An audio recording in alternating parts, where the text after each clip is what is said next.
Have you ever looked at your investing portfolio and wondered, wow, I feel like I should be a lot further in creating more income or equity growth within my portfolio? What is happening? If that is you, it may not be because that you are struggling and gotten into a bad deal. I mean, that could be the case, but it might be because you don't have a concrete investing plan that aligns with you, your goals. If that is you, today we're going to bust through this obstacle and help you understand how to create your passive investing plan. Now, by the end of today's webinar, you're going to have crystal clear direction. You're going to know exactly what deals fit your goals, okay, and which ones you probably should walk away from right now.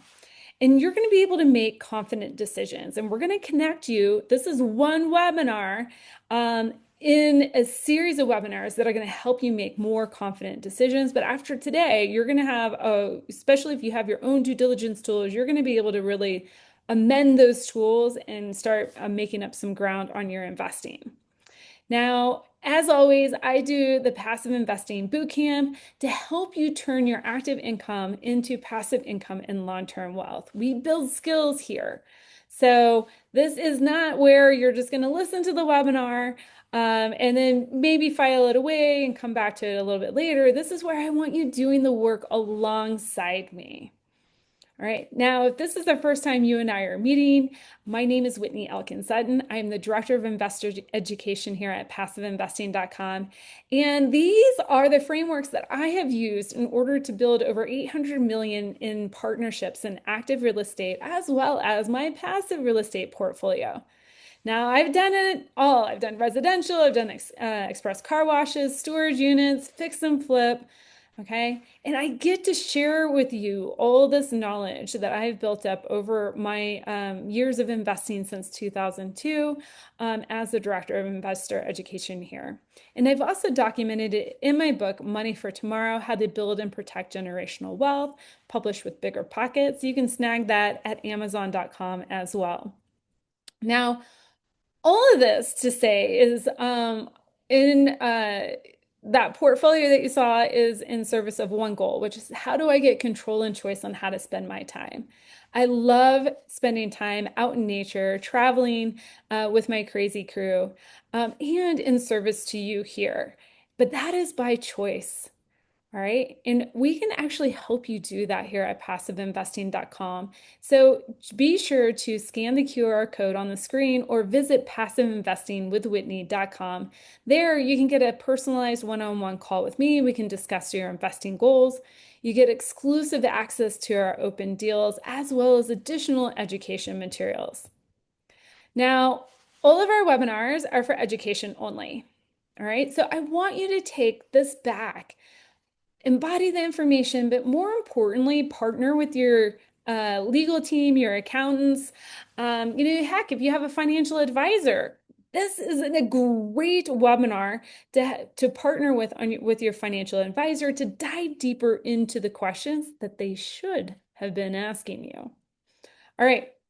So why create an investing plan? Why you hear me call it on several webinars, I call it an investor thesis. But really at the end of the day, it's a plan. We want to make pre-planned decisions before we invest. All right. Now here's the thing. Most people that I run into, they are learning about passive investing either they stumble across an online investing group, they learn about it in an article, or they hear about it from a friend, they go, hey, that sounds great. I want some of that. And then they go straight from their old model, which is stocks, bonds, and mutual funds, and just pivot and start learning how to invest in a deal.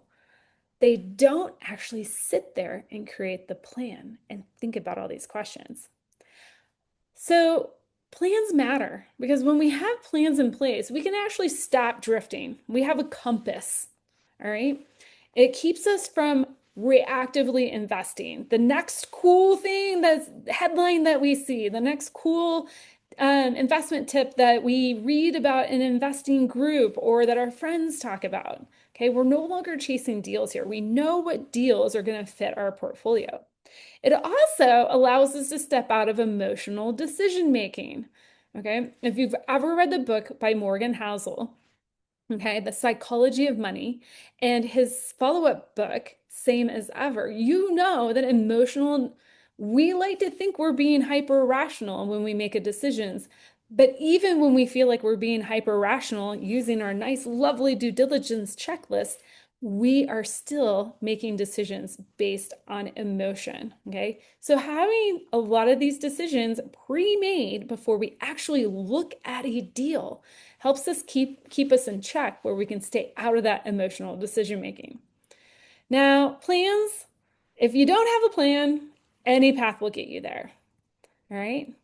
The other part about having a plan is that, or what, if we have a plan, we actually have a filter and a safety net built in. Having a plan guards us against shiny object syndrome, keeps us, helps us filter out bad investors, or excuse me, bad operators, maybe even fraudsters, people that run Ponzi schemes. It helps us not invest in or stay out of investing in the wrong parts of the market. It just guides our decision making. All right. So we want to make sure we have that plan in place. So just to put a little bow on it, the cost of not having a plan, having a little tech issues here, guys. The cost of not having a plan is that you're going to drift without direction. Okay. If you don't have a plan, you're just going to drift. Okay. You're going to accumulate assets with no coherent strategy behind them. How many of you have that? I know my first few years of investing, I had a lot of assets. I was super proud of them, but it was a collection. There was not a thesis, okay, or any strategy behind them, which when you're without direction and you just got a collection of investments with no real strategy, makes you very vulnerable to the market. This boot camp is going to help you fix that. All right.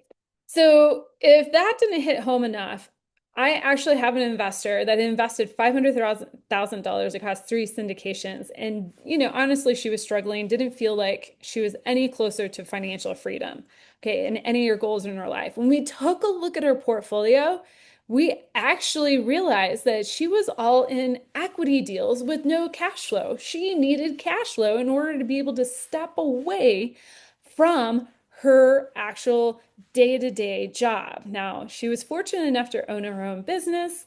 Okay, she could scale herself out, but she just didn't have the bandwidth. Okay, when I sat down with her and asked her just a few questions in a very short period of time, her brain started spinning. All of a sudden, she had this thesis in front of her, and she knew exactly what investments to start looking for.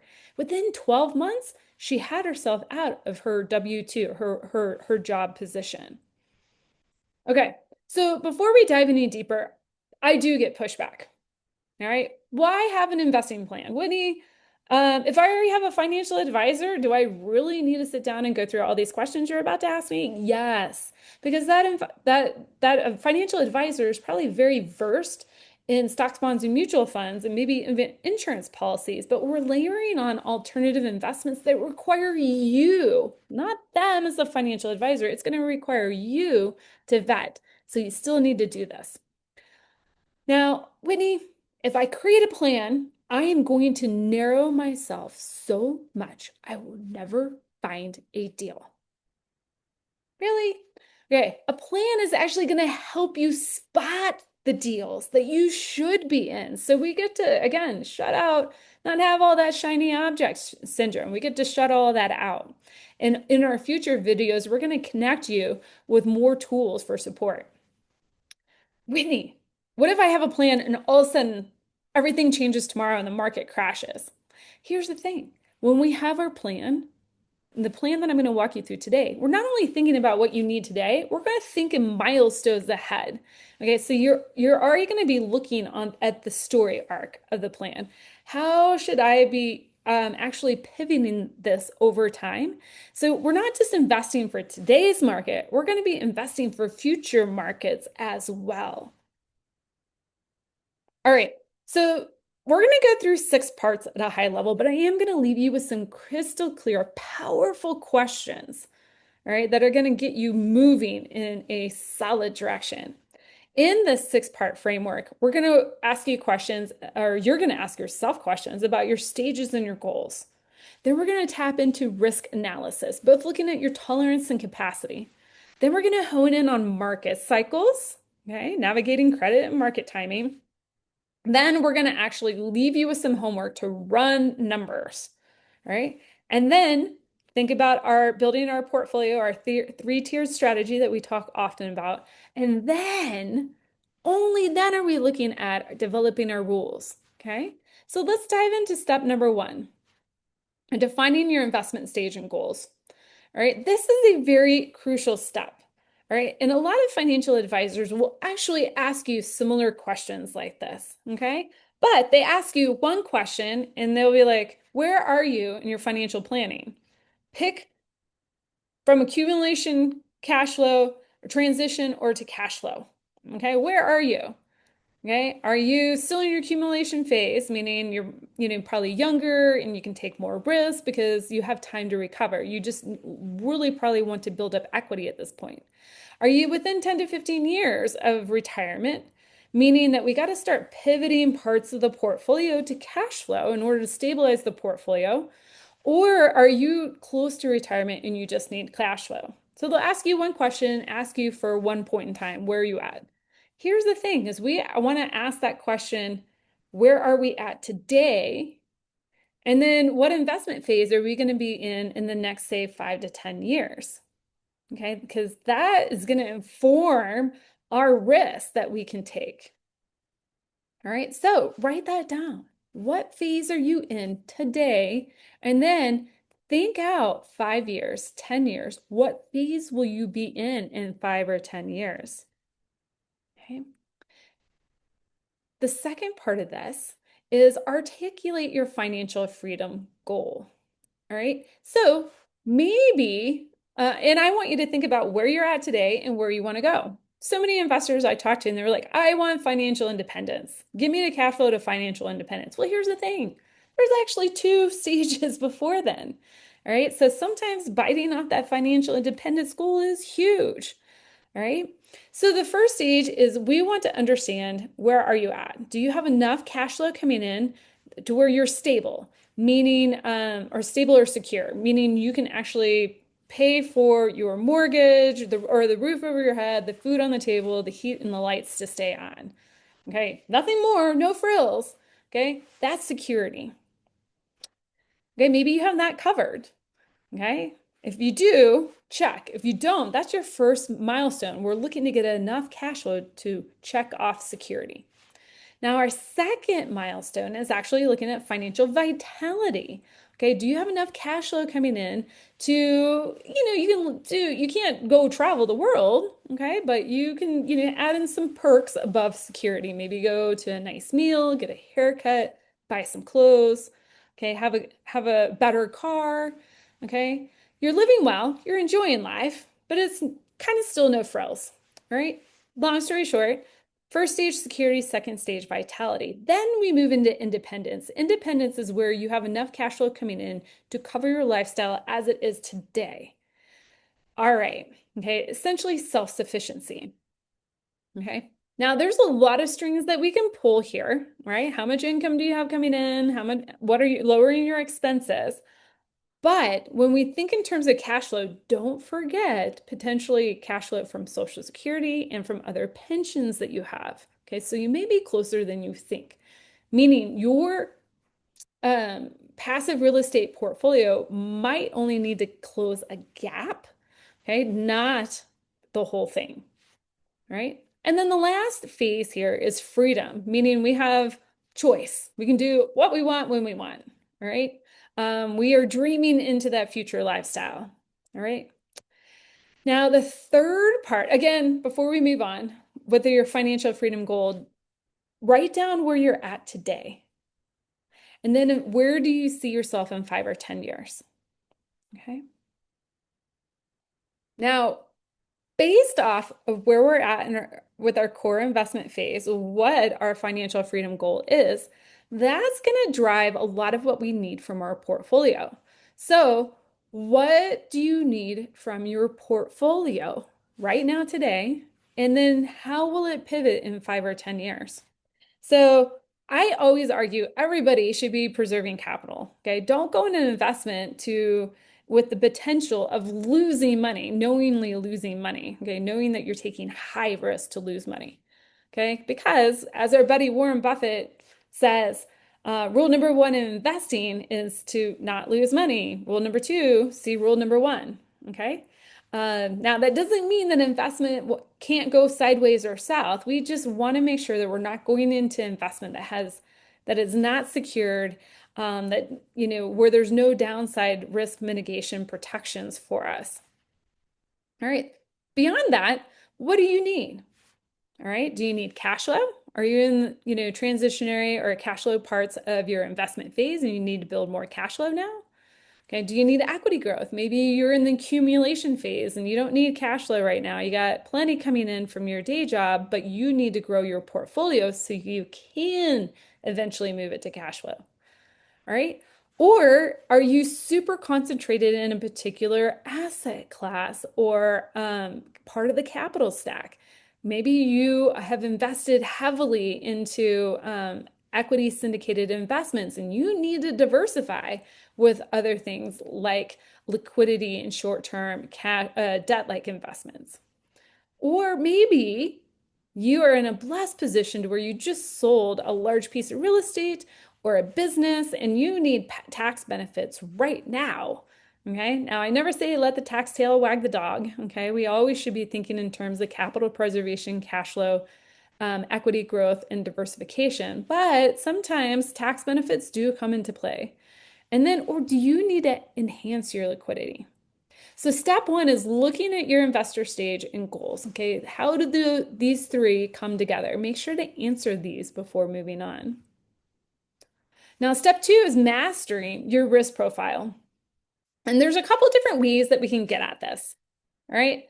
One way at getting at your risk is asking the question, what do you need to have set aside for liquidity that will help you sleep well at night? Maybe you just need a cash flow or a cash number in the bank and you can sleep well at night and everything else you can invest. All right. Or we can look at another way, meaning what would make you lose sleep if about an investment? Uh, do pause distributions make you lose sleep? Okay, maybe we do, more conservative investing. Do capital calls make you lose sleep? Okay, we've got some risk mitigation here, making sure that we tighten up our due diligence procedures, maybe set aside reserves to where capital calls are, not as, you know, don't cause you to panic or anything like that. Or is it a complete loss of capital, right? Identify your sleep well at night thresholds. What would make you lose sleep? That is going to drive where you should be investing, what, potentially asset classes too. Assess your risk capacity. Can you absorb a loss if it happened? Are you taking a risk that you can't afford based on your overall financial picture? If you are investing the last $100,000, which is your kid's college tuition, and they go to college in 2 years, that you don't have much risk capacity. Okay. That's not many accredited investors I know, but that is an example of risk capacity. Okay. And then just to, kind of introduce it here, we will touch about it at the end. We want to make sure that we have no-go rules. Okay. What are those things? Establish clear boundaries that protect your capital and peace of mind. What are those no-go rules? It doesn't matter how cool the deal is, how amazing in the operator seems. If they do X, Y, and Z type of investing, that's a no-go. You're not going to do it. Okay, so we want to make sure that we're thinking into our no-go rules. Now, I would think about only having like maybe 3 max no-go rules, okay? Because the rest are going to fall into our due diligence checklist that we're going to develop. All right, so right now, take action. Write down one specific rule that will help you protect you from taking unnecessary risk. Maybe it's like, I don't invest in floating rate deals without rate caps. Okay, if the deal has floating rate debt and there's no rate cap, It's a no-go rule. I can't do it. I'm not going to do it. I'm not going to allow myself to do it. All right, step number three in creating our investing plan is that we need to look at where we're at in the market and credit cycle. Now, I don't want to make you a armchair economist. That's not the point. I want you to think in terms of these four areas. Is the current market that you're investing in, not necessarily the national market, right? Because market cycles are local. Are we going into recovery? Okay. Are we going into the growth phase? Has the growth already happened and we peaked out and now, we're starting to hit in hyper supply? Okay, where we're going to start seeing contraction, like a market correction opportunity. Again, will start emerging at the bottom of the contraction. So take a look, what markets are we in the areas that you want to invest in? Because you might be looking at one geographical area and they are still in a peak phase or contraction. In that area, we are going to invest probably in debt, for example. Whereas in another area of the United States that you like investing in, maybe the contraction's already occurred and we're starting to see recovery. All right, now we might start taking a look at more equity, recovery or growth phase or equity investments that are going to tap into that area. Okay, what we don't want to do is invest based on headlines. We're going to invest based on the market cycle and how deals are priced in these different areas of the market cycle. Okay, this one move right here will help you build an all-weather portfolio. Okay, is we're constantly coming back and looking at the market and credit cycles. All right, step number four, run the numbers. All right. So we want to know how much invested capital that you have, what are your annual contributions going to be to your plan, and what your targeted cash flow number is. So how do we get at this math, especially that targeted annual cash flow number? Okay, if you're going to be a cash flow investor. Well, um, the first input would be current capital available. Okay, maybe you have $1 million. Annual contribution capacity, maybe you can allocate $100,000 to cash flow investing per year. Desired expected return, say 8%. All right, so just the back of the napkin math in your first year, if you have $1 million that you can current capital available and we can get it invested at 8%, you can expect a cash flow of $80,000. However, if we can take that $80,000, reinvest it, add another $100,000 on top of it, and allow that to compound a little while, really quickly, you're going to have $2 million that are kicking off cash flow. That's $160,000. So I want you to run your numbers. Invested capital, annual contribution, all right, and then understand your targeted cash flow number. This is where a lot of investors I see go a little off the rails, is because they let that targeted annual cash flow number drive their goal, which means they actually have to take greater risk with their return in order to achieve it. So I want you to keep this very, very realistic. And this is where we can actually help you do a lot of this math to understand, would you be best served on compounding through debt investing, like debt fund investments, or would you be better served in going into equity-like investments and building out accumulated equity growth? All right, this leads us to step five. All right, so we've got our goals. We understand our risk. All right, we've taken a look at, our numbers that we're running. We've taken a look at the market cycles. This is where we got to build our three-tier portfolio. Okay, so I encourage you, take your current portfolio and label every single investment in there. If it's a tier one, meaning liquidity, you can get at it in under 24 hours. Okay, it's maybe reserves, either reserves or liquidity in a cash flow life insurance policy or in a money market fund. Can you get at it in 24 hours? Maybe 48. Okay. That falls into liquidity. Okay, sorry. Tier two is actually income. I know it's mistagged here, but that would be tier two would be income. Okay, label of your investments that are kicking off consistent, predictable income that you can liquidate in under 24 months. Okay, like debt funds, like individual notes, second position debt positions, yield funds. Okay, now, again, this particular tier is going to be creating predictable cash flow.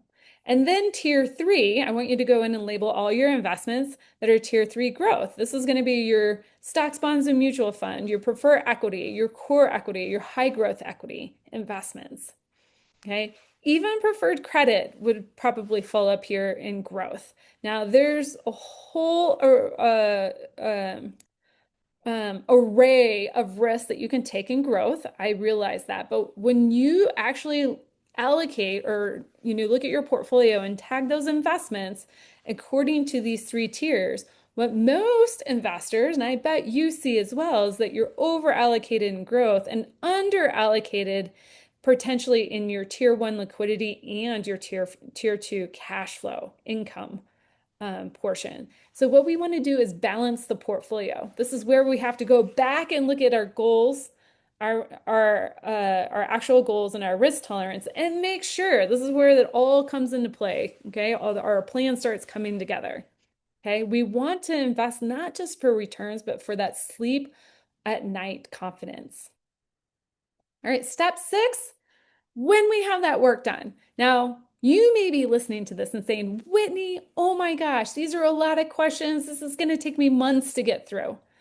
No, I actually lead investors through this type of line of questioning, and you can get a lot done in just 1 hour a time. And trust me, that 1 hour could be millions of dollars of net worth. Who wouldn't want to have that type of investment? Okay, so sit down, go through these 5 areas. You, again, we're not making you an economist, we're helping you create a high level plan. Once you have that plan in place, now you can get to your investing rules.